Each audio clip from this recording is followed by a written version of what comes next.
noi abitiamo in via Longhena a 27 e cosa abbiamo? Degli amici che girano per casa, sono le pantegane. Non dentro in casa per fortuna, ma giù sì.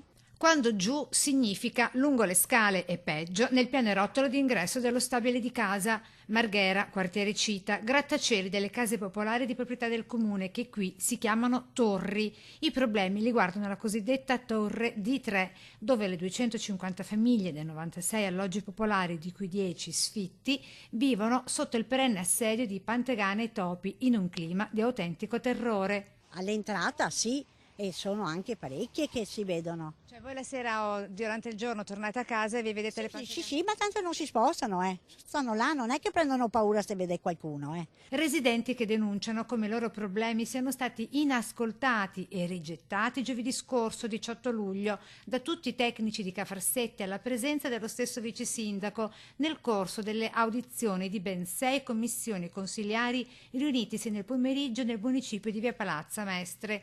Non creduti al racconto di come le pantegane abbiano trovato casa proprio ai piedi negli scantinati della torre di 3, immagini che sembrano location di un film horror.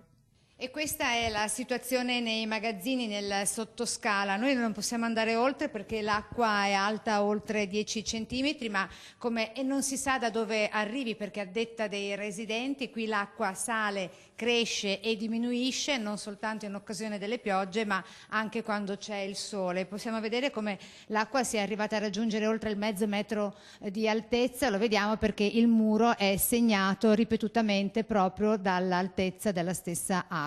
Nel dicembre, esattamente il 18 dicembre 2017 abbiamo fatto 4 emendamenti e 3 sono stati bocciati tra l'altro, dove chiedevamo dei fondi da destinare alla Cita, a queste abitazioni. Quindi come allora poi il sindaco ha trovato questi soldi qualche giorno successivo, evidentemente anche su nostra pressione, evidentemente bisogna fare un'operazione del genere.